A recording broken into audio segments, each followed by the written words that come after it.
The Goatfoot God, Chapter 21, Part 2. They did more. They both did more thinking than sleeping that night. Mona had said a great deal more than she had meant to, and was very worried in consequence. She had merely been debating possibilities when Hugh had come in, and taken by surprise and shaken off her poise, had blurted out what was in her mind.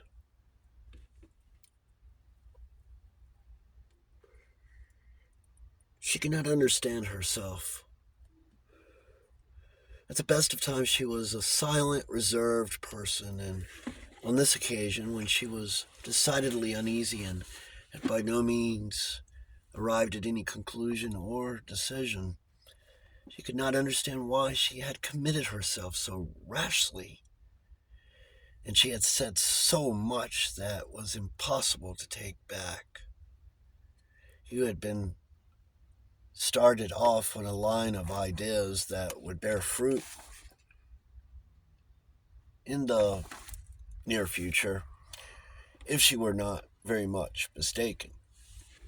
Any wavering or uncertainty in handling him, and there would be a crash as surely as if he were in a high-powered car driven at speed. Only absolute steadiness and an iron nerve could take Hugh around his corners.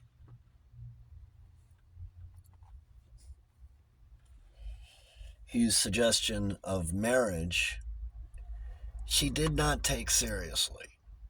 She was not in the least attracted to him, though she liked him and was exceedingly sorry for him. But as she had said to Jokes, a woman of her type does not make a marriage on such a basis as that. Mona had known real, heart-searing passion and would never mistake mere emotional twitchings for the great love.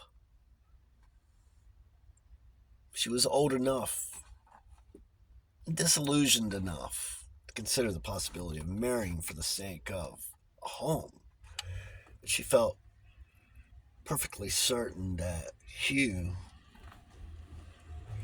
once restored to normal,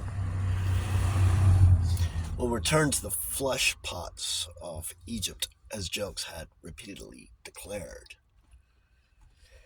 They came from such totally different worlds that she and Hugh, that he might as well have married a Martian or a Hottentot, for all he would have in common with her. None of his friends would accept her, and she would loathe his way of life, to judge at least from what she had heard of it from Mrs. McIntosh.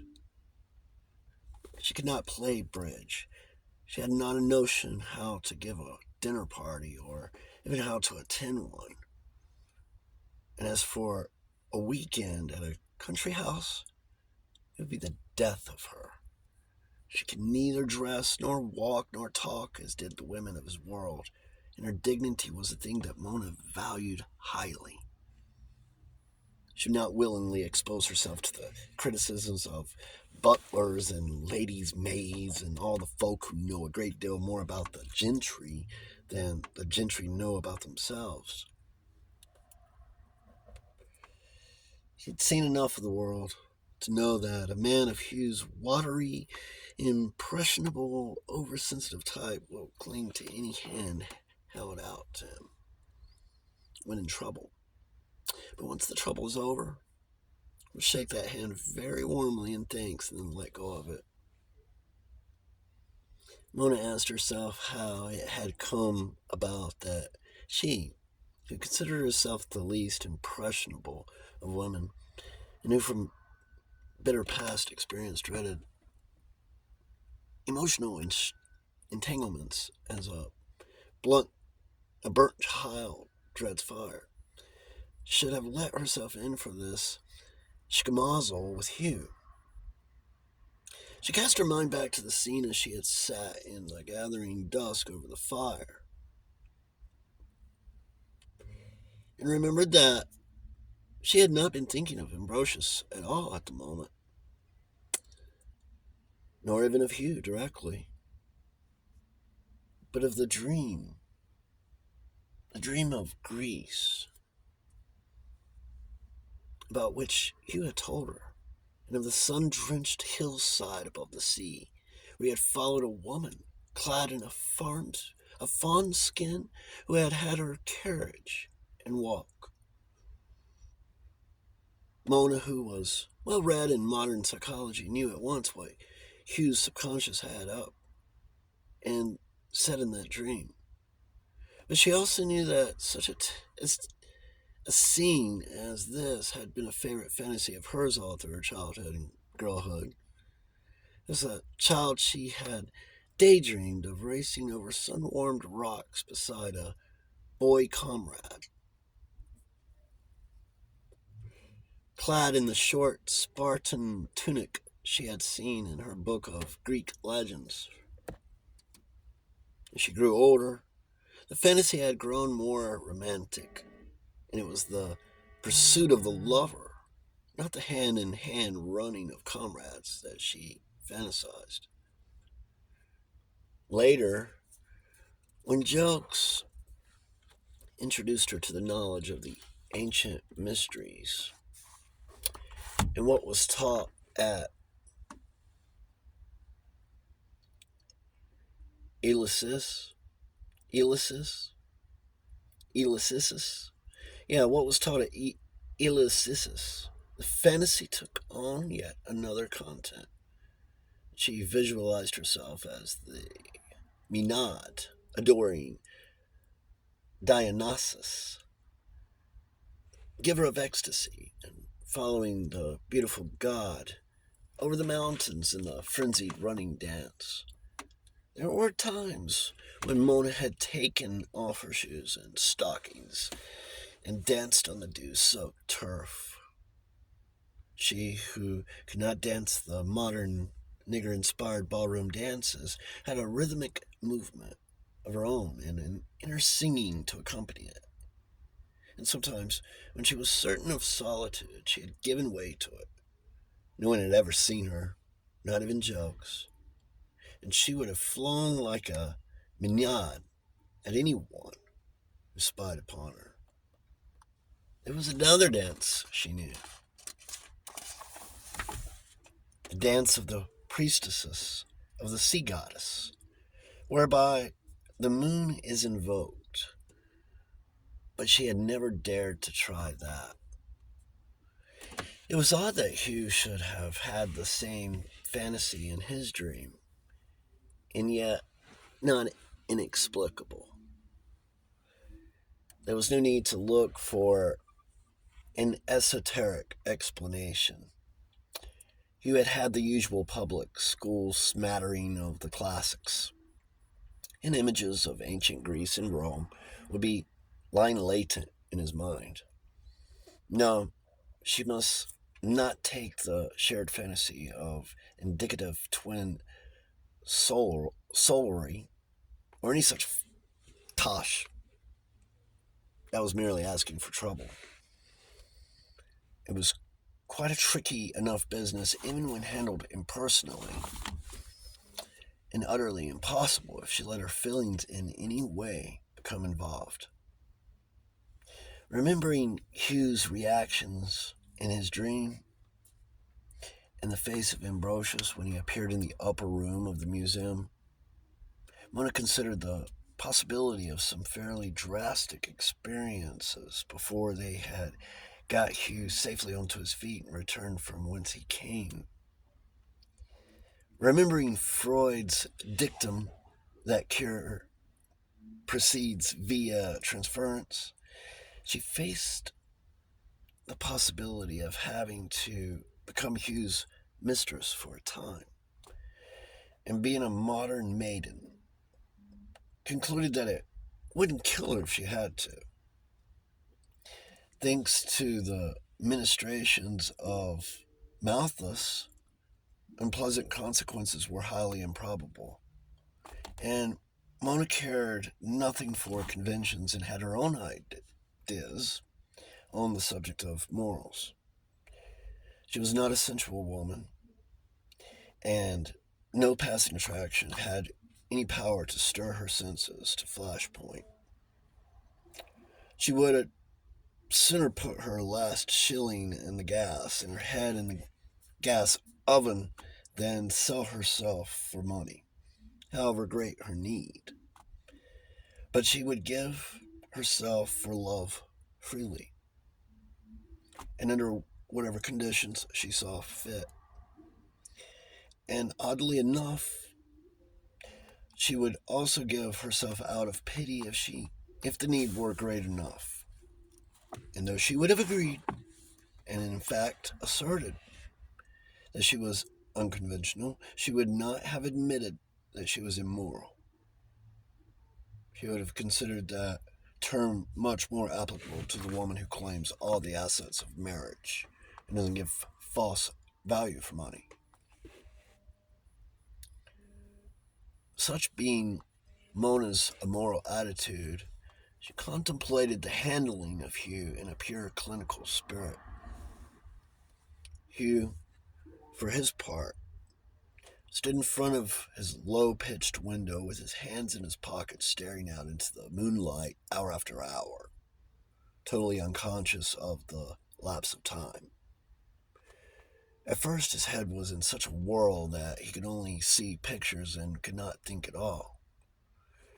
He saw the Greek hillside and knew that the woman he had been pursuing was beyond all question Mona, and wondered whether in a still earlier incarnation he had enacted such a scene. He saw Ambrosius walking around the priory as it was building, just as he himself had walked around it while it was being restored. He thought of the discovery he had made in the chapel of the trick of looking out of Ambrosius's hood in order to become Ambrosius.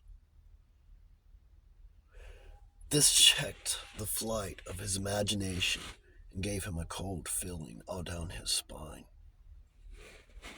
Dared he do that trick? And if it came off, what the devil would happen?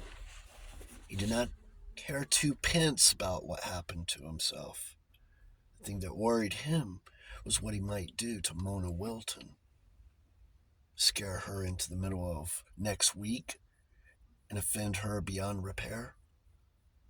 He had no confidence in Ambrosius's morals. He judged that repressed celibate would break out pretty badly once he started, and whether he was the result of the Greek magic in the past or a marriage gone wrong in the present, the consequences would be the same.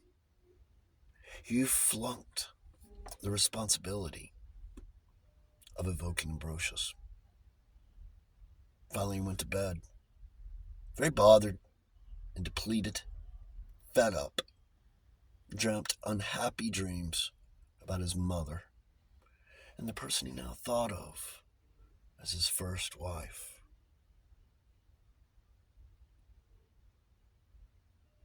In the morning, Mona met a dispirited Hugh at breakfast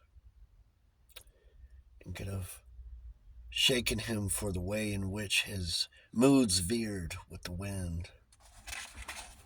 So far as he judged from his demeanor, yesterday's conversation might never have taken place. After breakfast, he disappeared, and she saw him no more.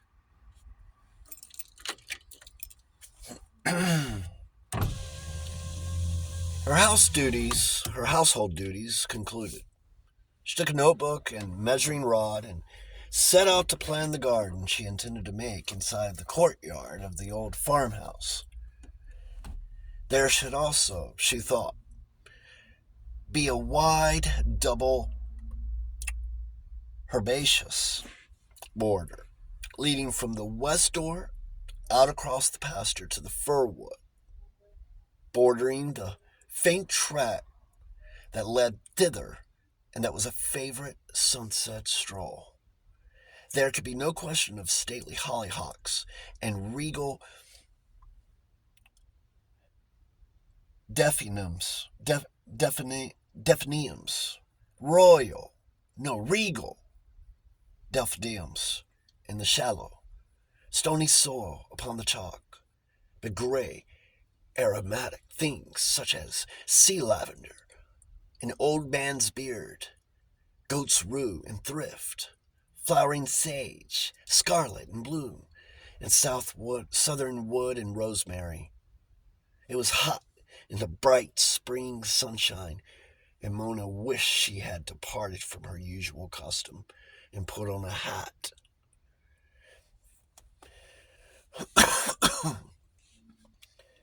Fearing a headache if she persevered, she went just inside the door of the chapel to make her notes and calculate her measurements. She was busily engaged in adding and subtracting and dividing yards into feet,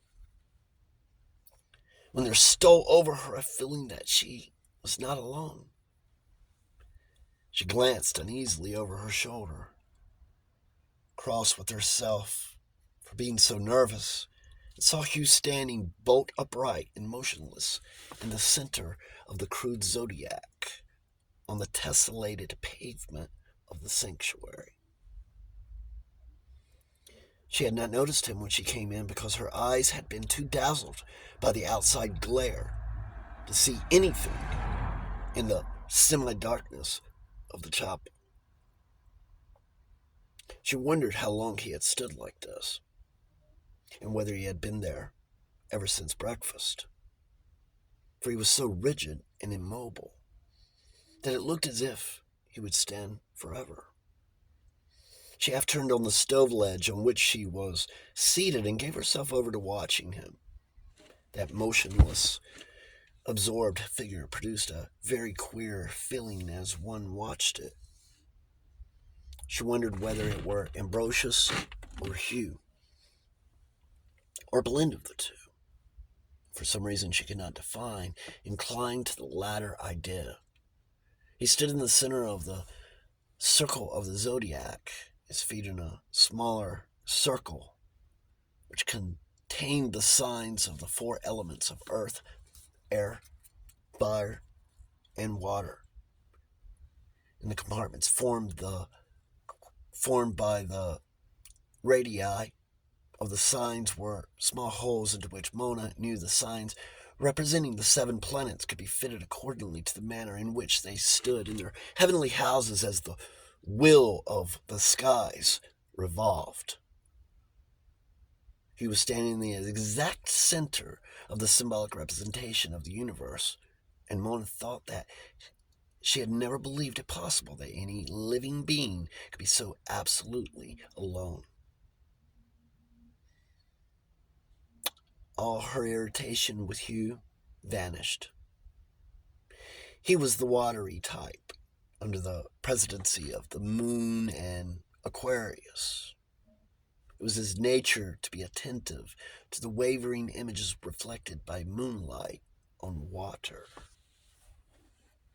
She herself was of the earth, being a Virgo, and Virgo, by the way, is not ever virgin, but also many-breasted. She felt a profound pity for the lonely soul up there in the shadows of the seat, unlighted by any window in the sanctuary. For Ambrosius, for some reason best known to himself, had left the eastern end of his church in darkness. She sat waiting, watching, and wondering. It seemed as if Hugh would stand there indefinitely. Finally, she could bear the tension no longer, and moving silently on her jute-soled shoes, she passed up the side and took her stand behind and a little to one side of him. After a few moments, he, like herself, became aware that he was not alone, looked over his shoulder, and saw her. He looked at her for a moment, and his face took on a very strange expression. Melancholy, fatalistic, and yet with a touch of fire and fanaticism slumbering behind his eyes. She had a queer feeling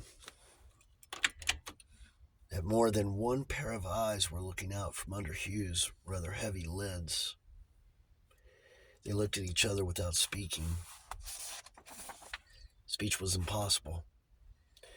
That was a silence that could not be broken. And Hugh held out his hand, and she put hers in it. Her unhesitating response sent a thrill through Hugh, and his face twitched in a manner that Mona knew was a sure indication that he was emotionally moved. Then he turned towards the east again, and drew her to stand beside him within the circle of the elements. And they stood facing the altar that was not there, and which, if it had been there, would have been the throne of the goat god, hand in hand, as if being married. Mona's heart was beating harder in her throat. There was no knowing what was going to happen next. Ambrosius was capable of anything. Then gradually the panic, fear, passed away, and its place was taken by a profound peace. Then the peace gave place to a curious, tense, thrilling, like a great organ note sounding in the soul. Then that too gradually died away, and she knew that they were back to normal. She stood with her hand in his and looked into his eyes. And he looked back into hers, a thing that, shifty-eyed with shyness, he had never done before, and she felt that the barriers were down between them. Then she dropped her hand and stood helplessly before her, as if all volition had left him. "Shall we go now?" she said, touching him lightly on the sleeve. He nodded and fell into step beside her as they went down the aisle together. She felt a hand laid on her shoulder, looked up, and in the light of the doorway saw Hugh's very lined and gray and worn and much more round-shouldered than usual. "These things are tearing me to pieces, Mona," he said in a low voice. "God knows what will be the upshot of it." They sat down on a low bench in the angle of the wall, the heat of the spring sun warming them after the chill of the chapel. Hugh stretched out his long legs and put his hands behind his head and leant back to shut his eyes. Mona gazed at him anxiously. He looked absolutely done. The obvious, common-sense remedy was for Hugh to refrain from playing about with Ambrosius anymore. But Mona had a profound conviction that Hugh had got to work through Ambrosius and come out the other side if things were to be right with him, and that if he turned back now, it would be to re-enter into the death in life that was closing about him when he had first come to the Marbone bookshop.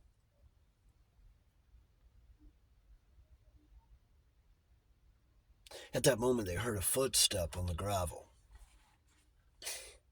Mr. Watney appeared. Mona was never so pleased to see anyone in her life. He pulled himself together and did the polite, produced cigarettes, and went in search of whiskey, leaving Mona and the solicitor together. "Well," said Mr. Watney as soon as they were alone, "and how is our friend?" "I am rather bothered about him," said Mona, "and I don't feel that doctors would be the slightest use. You see, he's had a pretty bad shock, and there is nothing they can give him for that except bromide. Is there?" He certainly does not look right, and he has gone downhill since was here the other evening. Do you know anything of the nature of the shock he has had? His wife was killed in a motor smash, and it all came out about how she was carrying on with another man at the time. He had never suspected it and had absolutely believed in her. How long ago was this? It must be getting on for 2 months now.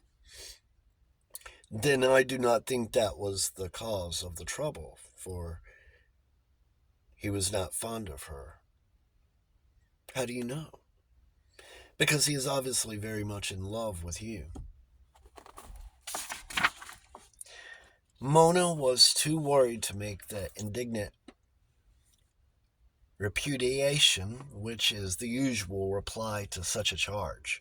What makes you think that? She asked soberly, as if Mr. Watney had drawn her attention to an ominous symptom.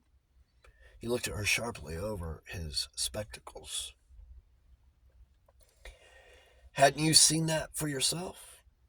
I had seen it, but I hadn't taken it seriously, knowing his type of man. Then you have made a mistake. He is taking it very seriously. How do you know? I was watching him when you said that there was no marriage in the offing the other afternoon. It was a knockout blow for him, or I'm very much mistaken. Whatever other troubles he may have, that is what is causing the flare-up now. Oh dear, this is very awkward, said Mona. I knew he wanted to flirt with me, but I had no idea it was serious as all that. What's to be done about it? Do you think I ought to go away? Don't you care about him? Not in that way. It wouldn't work. Why not? We belong to different worlds. We've got nothing in common. I never settled with him, and he never settled with me. Well, I suppose you know your own business best, but I'm sorry. He's a nice fellow, and it would have been the salvation of him. At that moment, Hugh returned with his drinks, shared the whiskey with Mr. Watney, and gave Mona a cocktail, which she was very glad to have. They chatted in a desultory manner.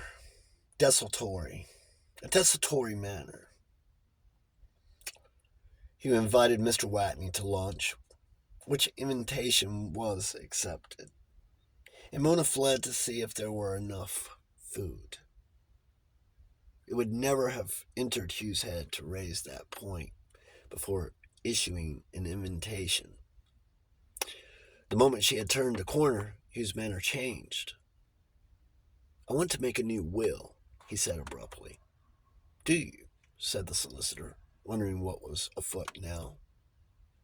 If you can give me pencil and paper, I'll jot down the headings and let you have a draft. Hugh felt through his pockets, found one of Mr. Pinker's marvelous itemized accounts and handed it to him. Mr. Watney turned it over, changed his spectacles, and prepared to take his instructions. An eighth of Hugh's personal estate was to go to his mother and to each of his 3 sisters. The remaining half was to be divided equally between Mona and Jokes. Mona was to have Monk's farm. Mr. Watney gasped. The papers had arrived from his predecessors, and he knew the size of that estate. That will is certain to be contested, said Hugh. How can we protect it? Give Mr. Jokes and Miss Wilton life interests only, with reversion to your sister's children providing no one gives trouble. The children of anyone giving trouble to lose their share proceeds to be divided between the children of the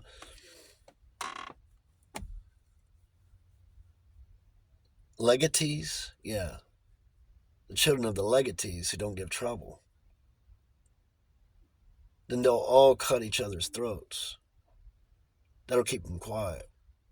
psychology again. That's all right as far as jokes goes. He's in the Sear and Yellow Leaf. He's not likely to raise a family. But I should like Miss Wilton to have her share outright in case she ever has any kids. Is she likely to marry? I fancy there's someone in the offing. I was chatting to her just now, and she implied there wasn't. Did she? Said Hugh, suddenly thoughtful. Did she? Oh, well, I don't suppose it makes much difference. He seemed sunk in thought, which, to judge from his expression, was gloomy. Then Mona called them to lunch. Everyone did their best, but it was not a cheery meal. And out of the corner of his eye, Mr. Watney watched Hugh lowering the whiskey. Thank you for joining. Chapter 21, Part 2. Part 2 of 2, The Goatfoot God by Dion Fortune.